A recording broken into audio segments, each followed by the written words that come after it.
want to do anything to scare your children. That's the last thing we want to do. We don't want to scare anybody. Headline edition, July 8, 1947. The Army Air Forces has announced that a flying disc has been found and is now in the possession of the Army. Army officers say the missile, found sometime last week, has been inspected at Roswell, New Mexico, and sent to Wright Field, Ohio, for further inspection. Welcome back to What the Phobia. I am your host, the Creepy Journalist, and we are late on creating the second installment of the Cryptids of America. As you can see, I have a new microphone. Hopefully this will sound a lot better and will allow us to have a much better experience as far as sound quality is concerned. So, without any further ado, this is very overdue actually. Let's get started with our number 2 episode with Cryptids of America. Moving on to our second state of Oregon. Before we continue with the scary, let's just make one thing clear. It's Oregon, not Oregon. I know some people that were born and raised in Oregon have a real pet peeve when it comes to things like that. So, Oregon, not Oregon. Get it right. Alright, so Oregon, let's give a little background on this state, you know what I mean? Oregon, nicknamed the Beaver State. You can only imagine why.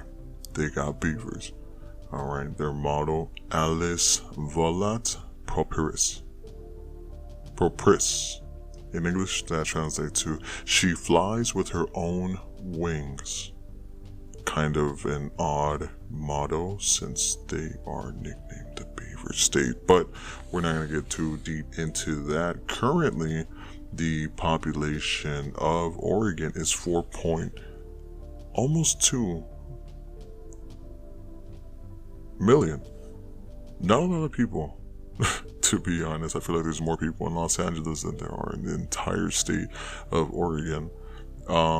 They were first admitted into the Union on February 14th, 1859, being the 33rd state to be admitted into the Union. So pretty cool stuff as far as background.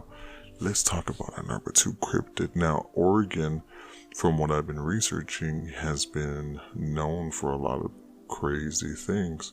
Alright, with the 60% of the state being forest, you can only imagine what kind of crazy nonsense has been going on in the state of Oregon. Okay, now there's a whole bunch of things, and I will do some honorable mentions right now. We could talk about the ghosts of Wizards Island. I'm not going to do that. We can speak about the Bandage Man.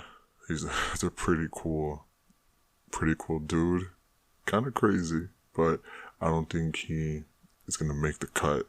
No pun intended. You'll find out when you pull on that thread. We are going to talk about extraterrestrials. Now, aliens at some point were going to make their way into this list. Why not make it into Oregon? Now, Nevada will have something different, but we have cow mutilating extraterrestrials, and I'll put up a lovely picture. I will put a lovely picture of our extraterrestrials right here. Okay, between June and October of 1990, a Vancouver farmer on the banks of Columbia River found 5 of his cattle dead. Now, you can only imagine when you have cattle missing, if you have ever owned a pet. Now imagine that times like 3. Okay, farmers really, really don't like losing cattle. Okay, and the cows were Okay. The cows carefully dissected remains, including eyes, tongues, and organs, were scattered across 3 different pastures. An Oregon State University analysis found the animals' wounds were consistent with electrosurgical excision and heat-induced injury. So this sounds like a lot of laser talk, if you ask me. So people that reported seeing a little man walking across a road one night holding a flashlight, what looked to be a flashlight. Could this have been one of the ETs that came and beat up our cows? I'm saying our like I own. Maybe. Could have been him holding the laser. Thank goodness it didn't kill that little old lady that reported this sighting of extraterrestrials. At that time, it was nighttime, so it's possible that she just thought it was a kid or some shit. But imagine driving down a dirt road in Oregon and you find this dude and he just happens to point his flashlight at you and cut your car in half. That'd be pretty insane. Now you can only imagine what he must have done to those animals. This is one of 6 mysterious cow mutilations cases that spreads from Oregon to Washington, possibly linked to extraterrestrials. This is what UFO theorists say. Now, these guys that are kind of obsessed with UFOs, ufologists, if you will, they'll probably try to pin anything paranormal going on in the state of Oregon to aliens.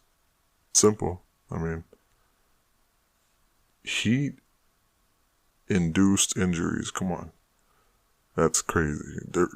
No one has the type of technology, especially in a place where 60% of the state is mostly forest. I mean, do you think people are just going out burning cows? Possibly. I don't think they would do it for fun. I mean, humans are pretty crazy, so I think I'm giving us more credit than we deserve.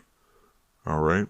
So, for state number 2, Oregon, we're going to leave it with ETs because there is so much more to talk about in regards to this state. I think I'm going to do some honorable mention episodes, not just describing certain cryptids, but if you've never seen a gray or alien, I'm going to post pictures of them right now. Hopefully they don't freak you out too much. It's nothing too crazy. Nothing we haven't seen in like ancient aliens or anything like that. But if you've ever been to Oregon and you have some stories that you would like to share, let me know. I've never been to Oregon. On our next episode, we're going to talk about beautiful Washington, which I recently went to, so I'm really excited to get to that one. But, yeah. I'm glad to be back. I'm glad to have better quality for you. Hit me up. Hit me up on Twitter, Instagram, like the Creepy Journalist. Creepy Journalism. Creepy JRNLSM. Hit me there. Hit me on the Slasher app. You already know. This is going to be a fun couple of, not a couple, what is it? 48 more episodes that we're going to have to be doing. So a couple of months, I guess I'm going to have to say. Yeah. Let me know what you guys think about the new audio. Until next time, stay very creepy, my friends.